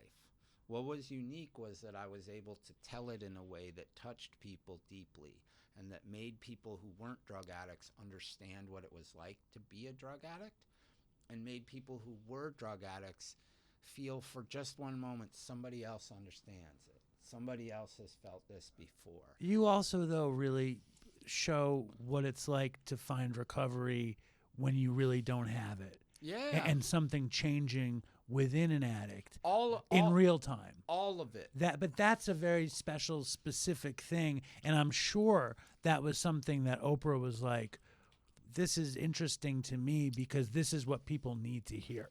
Sure, and I'm happy they hear it from that book. Like I said, it's a profound thing. It's a double-edged sword, though, right? It's like, because you got everything you wanted. Not anymore, it's not. But at the time, like, I was like, it's not a fucking self-help book. I'm thrilled it helps people, but I can't save your life. I can't help every brother or sister or mother or father in the world. I can't. Whatever I have to say about it's in the fucking book. I did it the way I said I was going to do it. That's the story. But I started seeing this shrink, and I was like, how the fuck do I get myself out of this? And then it all blew up, and I was out of it, right? It blew up by somebody trying to trace some specific details in the story. Yeah, they were trying to trace specific details. I was actually very open with them, and I was like, yeah, this shit's changed. This shit's changed. I changed all this shit. And then, you know, it was a big story to blow me up. I remember the first day that Smoking Gun came report, I remember it was the lead story on the fucking Brian Williams news show, right? Well, you wrote it as a novel. How does that even work? Like, so what I wrote, as I said, I didn't really think about how I wrote it. I technically sold it to the publisher as a novel. In that contract, they had the option to publish it as a memoir. And in that contract, I offered no veracity of truth. A lot of times, if you write a memoir, you have to say this is true. I didn't say that in the contract. I said the opposite. I said this is written about my days as a fucking drug addict, and I don't remember half the shit. The editors had also had me change things in the book to tune some things up, tune some things down, but to make it a more fluid, more readable document, right? I was open about that when confronted with it. I had always said, yeah, there's all kinds of shit in here. I've changed every name. I've changed every date. I've made every character in it so you can't figure out who they actually were because some of them were famous people, or not famous, but infamous, or whatever. You didn't want to be putting them out there, and they didn't want to be put out there. Right. Which is what most writers do anyway. That's why I don't understand like why it went so badly. Because it was just, it was so much. I had become so famous so fast and put on some fucking pedestal that I didn't really deserve to be put on. And when you get put on a fucking pedestal, motherfuckers come along to knock you off it. And, you know, they knocked me down. I don't know if I ever been knocked off, but they knocked me down, right? And it hurt. And it was, you know, at the same time, it was great. I was like, fuck all that bullshit. Now I'm just a writer. Now I am just a motherfucker who I don't survive or die in my future because I'm sober or not. I mean, as a writer, right? Or any of that. I die now because I'm either good enough or not, right? And it was freeing to be kicked out of everything, right? Well, you got to be the punk renegade you always wanted to be. I did. I mean, the shrink and I talked about that. I talked about this once, I think. I remember I went in after, and we had been like, how do I deal with fame? How do I build a life so I can have privacy and I can raise my children and I can walk? How do I do these things in this position now? And suddenly that, it didn't necessarily change, just the tenor of it changed. Instead of being a hero, I was suddenly a villain. And I remember I walked in there and he was like, interesting week, man. How you feeling? I was like, yeah, it's been fucking crazy. He's like, well, you got what you wanted. And I sort of thought about it. I was like, yeah, I did. He was like, how's it feel? I was like, I don't know yet, man. I don't know. But it actually does feel better than what it felt like 2 weeks ago. Well, you were freed from this ridiculous expectation. Yeah. And then you got to remake yourself on your own terms. Yeah. And, I mean, you say it better than me. Well, when it all goes down and you have all this scrutiny and like your program is very independent of program, like, because I remember you told a story where Oprah like brings you back to out you on the show, and then she calls you and she's like, do you want to kill yourself? So Like- they brought me back and they yelled at me on the show. They lied to me about it and they yelled at me on the show. And then I came home. Wait, how did they yell at you on the show? I didn't get that part of the story. They just confronted you and they were Yeah, like, but like the audience is booing me. They bring Frank Rich and one of those. They bring 3 columnists to the New York Times to literally sit on the stage next to me and scold me and tell me I'm a liar and a fraud and a bad guy and that I'm a bad example of America, that I'm from the George Bush school of writers because he had just lied about Iraq, right? Literally, it was it was whatever it was. I don't really remember it. it's very anti-artist though. It's like, why shouldn't the artist be able to write whatever the artist wants That to was write? my position. Yeah. I said, why if a fucking painter paints a self-portrait, you don't bitch if it's not perfect. So why the fuck should I be held to these standards? When a rap artist releases an album, you don't fucking fact check it. So don't fucking fact check me, right? Those are my positions to this day. Fuck them, right? I wrote a book, and it was designed to be an overwhelming, powerful work of art that in the best case scenario would touch someone's soul in a way that made them a better human or help them get through the day or help them look at the drug addict in their life in a more compassionate manner, right? I lied in it. I manipulated shit in it. I changed shit in it. I did whatever I had to do to make it the most powerful, overwhelming, and piercing work of art I possibly could have. And if people want to give me shit for that, I'll take it. I've been taking it for a long time, and I can take it more. If people want to call me bad names, great. We talked about the legacy of A Million Little Pieces and the responsibility of being the person who wrote it and the humility that comes along with it. And I don't really ever talk about this, and I get weird about it, but like, I don't know how many lives that book has saved, but it's not an insignificant number. No. I don't know how many people over the years since I wrote that book have come to me seeking help. And I answer every one of those calls, right? And to me, you can take me to the town square and light me the fuck on fire, literally, and I will take it because I leave that behind me. And I don't say that with arrogance. I say it with humility, and I say it with reality. But that I can say I wrote a book that saved thousands of lives and that changed the lives of hundreds of thousands, if not millions and millions of people. You also changed the industry. I mean, the writing industry and the treatment industry. You changed how people look at treatment. You changed about like what modalities actually work or don't work. You changed a ton of things. Was the response from addicts and alcoholics? Were any of them pointing a finger at you, being like, "How could you have made this up?" Like, what was there a difference in a response from normies versus some hardcore, very dogmatic program people didn't like it, hated it, Right. and hated the book. Almost every drug addict or alcoholic I've ever encountered with the book has been like, thank you.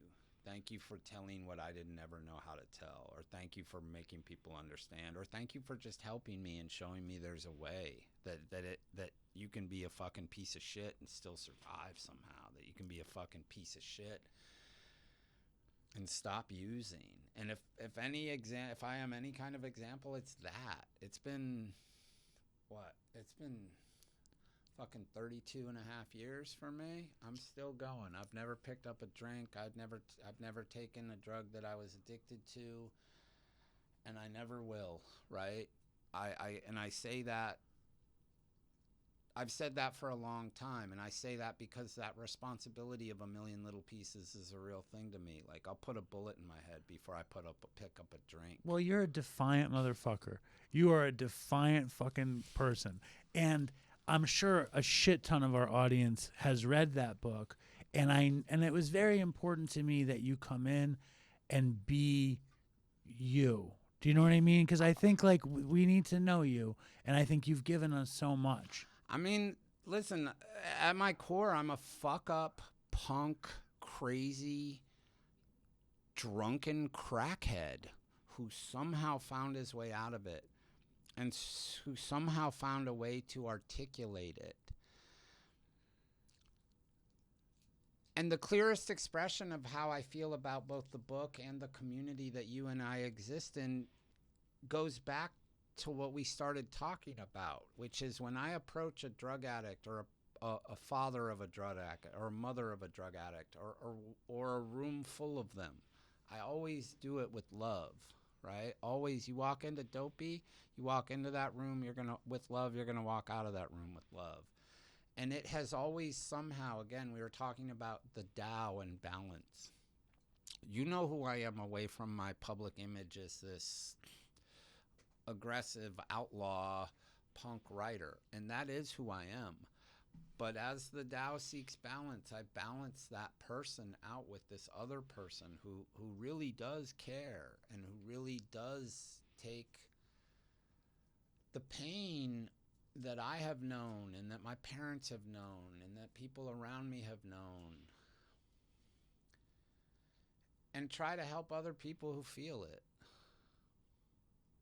Try to help drug addicts survive. I saw the statistics for overdose deaths in the last 5 years, and I think they're light. Those are real numbers, man. Those are real fucking numbers. And if a book I wrote a whole bunch of years ago that caused me a bunch of bullshit problems in my life still touches people enough that they reach out to me about it, I can say, brother, if I can do it, you can do it. 100%. I can say, sister, you will make it through this fucking day, because I have made it through days like it, and if I can, you can. And that's really the gift of that book. More than fame, more than money, more than notoriety, more than becoming the punk outlaw writer king of the world, the gift of that book is the profound healing and recovery and life that has come from it, both for me and for other people. Well, I appreciate it, man. Thank and I read Next to Heaven because I thought I should read it, and it's so fun, and it's nothing like A Million Little Pieces. It's this incredibly sexy, entertaining, funny, scary crime mystery. It's fucking awesome fun. Thank you. And I listened to Gina Gershon read it to me, which was just delightful. I tell people, if you want the best version of it, don't read it on the page. Listen to Gina read. She's so fucking good. She's an old close buddy of mine. She's like one of the great, lovely, she's sober too, great, lovely, sweet, awesome people of the world. And when I was thinking about the book, I was like, who has the coolest voice of anyone I know? And I was like, Gina Gershon. So good. And it's going to be a TV show, you think? What's going to happen? Or we can't talk about that? I mean, it's been sold. It's been written. We'll see. Right? Killer. Wow. I sold it to a buddy of mine named Mike LaRocca, who's a great man and a great producer. And Hollywood, especially in today's world, you keep your fingers crossed. And in this whole period, 32 years, what's the closest you ever were to using again, or not even close? No, I've had some tough times. I mean, those first probably years, there were every day I'd be probably not like walking into a liquor store, but not far from that edge. In 2008, I had a son die. What happened? He had a disease called spinal muscular atrophy, which there is now a cure for, but at the time there was no cure or treatment for it. It's like childhood ALS. So over time, your child loses the ability to move and breathe. And I mean, I watched him die in a hospital. How old was he? He was a baby. There were a lot of days around that time. I don't know how I made it. I remember the morning of the funeral.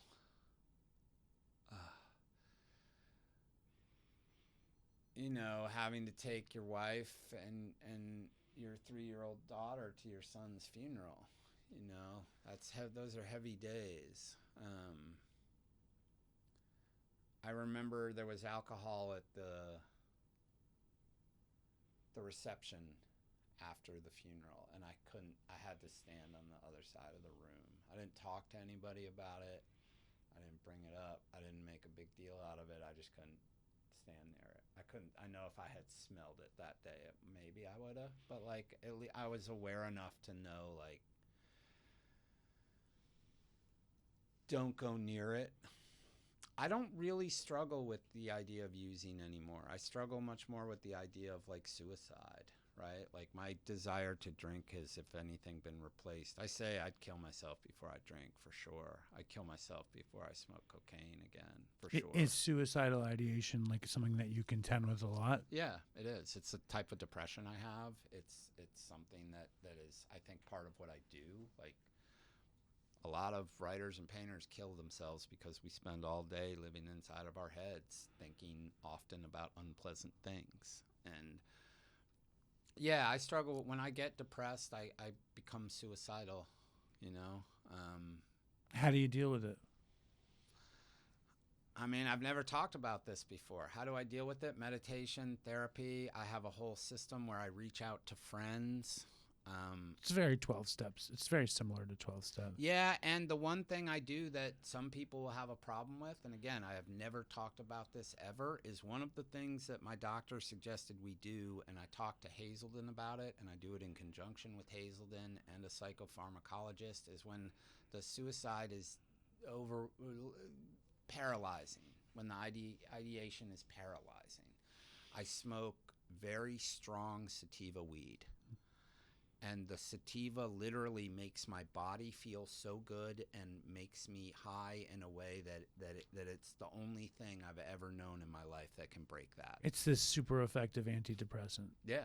I have a sponsee who actually smokes sativa for depression, you know, and I believe it could work for depression. I can tell you for suicidal ideation, it does. Well, that's very important, and hockey brawls probably help stave off the depression, or at least hockey, if not the brawls.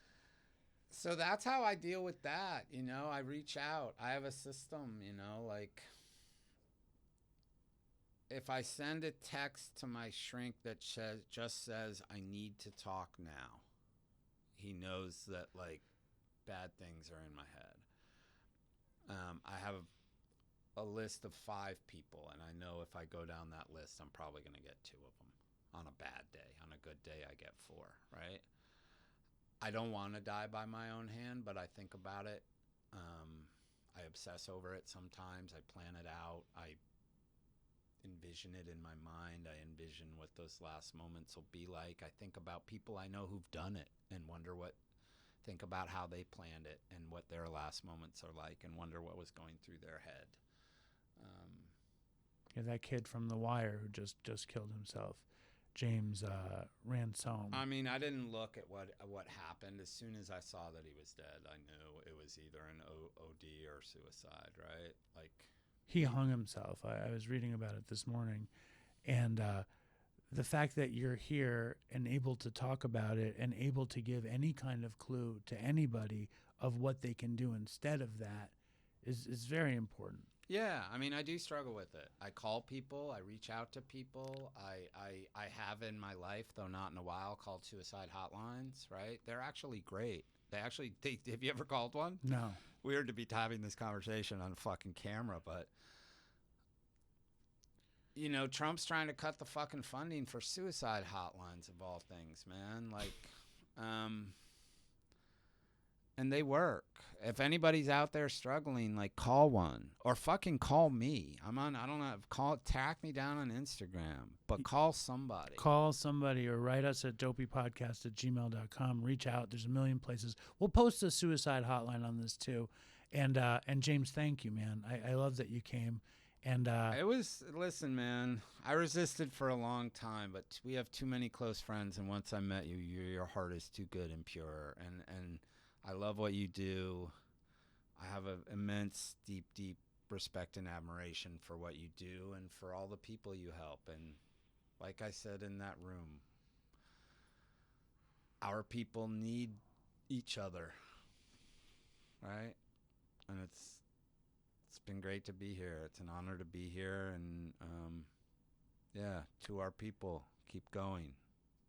Keep going. Keep going. And I love that we got the prelude to the book, because I wanted to hear that story. Like, who the fuck were you before that even happened? So I appreciate it. Yeah, I was just a violent, crazy, fucking maniac, 80s fuck-up kid, right? I think about the other ones that I used to run around with, right? Well, I'm going to read My Friend Leonard next. That's my next read. I'm very excited. Thank you. Thank you for having me. Maybe you come back. I'll come back. All right, cool. I love Dopey. I love Dopey Nation, and I love our people. If you need help, find it. If you can't, find me. Thanks you, James. Thank you.